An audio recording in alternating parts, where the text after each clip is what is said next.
এক বোন প্রশ্ন করেছেন, হুজুর শীতের রাতে ফরজ গোসলের ভয়ে আমি আমার স্বামীকে আমার সাথে থাকতে দেই না, এখন কি আমার গুনাহ হবে বা এখন করণীয় কি? খুব জটিল একটা প্রশ্ন। এই প্রশ্নটা সাধারণত কেউ করে না। এক বোন হোয়াটসঅ্যাপে আমাকে এই প্রশ্নটা করেছে যে তিনি বলছেন, তিনি বোঝাতে চেয়েছেন, হুজুর যেহেতু ফরজ নামাজ ফজরের নামাজ আমাকে পড়তে হয়, আর রাতের বেলা যদি আমরা একসাথে থাকি তাহলে তো আমাকে ফরজ গোসল করতে হবে, আর আমাদের এখানে গরম পানির কোনো ব্যবস্থা নাই, ঠান্ডা পানিতে আমাকে গোসল করতে হয়। এই ভয়ে আমি আমার স্বামীকে থাকতে দেই না আমার সাথে, এই জন্য আমার স্বামী আমার উপর রাগ করে।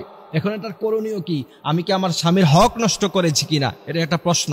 গোটা জাতির উদ্দেশ্যে সেই উত্তর আমরা দিয়ে দিচ্ছি। আমরা যারা শুনছি অবশ্যই এই আলোচনাটুকু শেয়ার করব। তার কারণ হচ্ছে ইসলামের ব্যাপারে আপনি একটি বিষয় শেয়ার করবেন, সে যদি আমল করে এর সব আপনি কিয়ামত পর্যন্ত পেতে থাকবেন। সুবহানাল্লাহি ওয়া বিহামদিহি সুবহানাল্লাহিল আযীম। এইখানে এই প্রশ্নের উত্তর দেওয়ার আগে স্বামীর মর্যাদা সম্পর্কে আমাকে বলতে হবে। বিশ্বনবী সাল্লাল্লাহু আলাইহি সাল্লাম বলছেন, তোমাদের মধ্যে তোমাদের স্বামীদের মর্যাদা এত আকাশচুম্বী, যদি পৃথিবীতে আল্লাহ ব্যতীত অন্য কাউকে সিজদা দেওয়ার অথরিটি অনুমতি থাকতো তাহলে আমি গোটা পৃথিবীর সমস্ত মেয়ে লোকদেরকে বলতাম তোমরা তোমাদের স্বামীর পায়ে সিজদায় লুটিয়ে পড়ো। এ হচ্ছে স্বামীর মর্যাদা।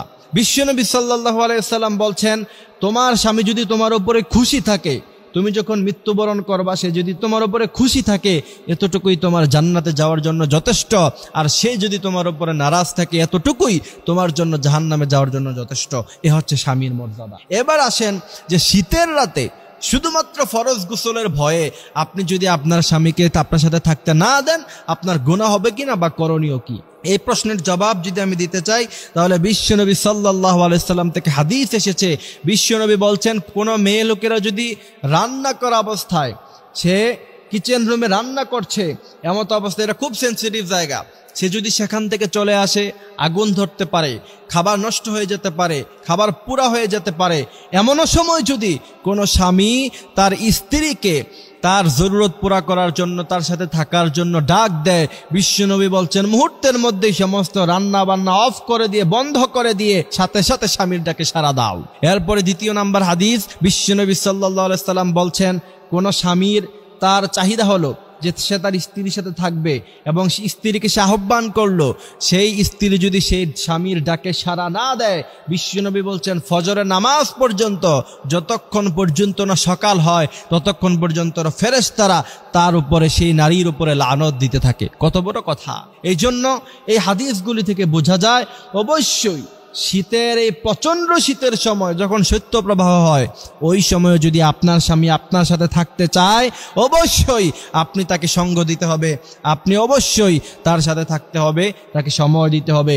ফরজ গোসলের এই ঠুনকো ভয়ে আপনার স্বামীকে বলবেন হিটারের ব্যবস্থা করতে, প্রয়োজনে গ্যাসের চুলার ব্যবস্থা করবেন, গরম পানির ব্যবস্থা করবেন।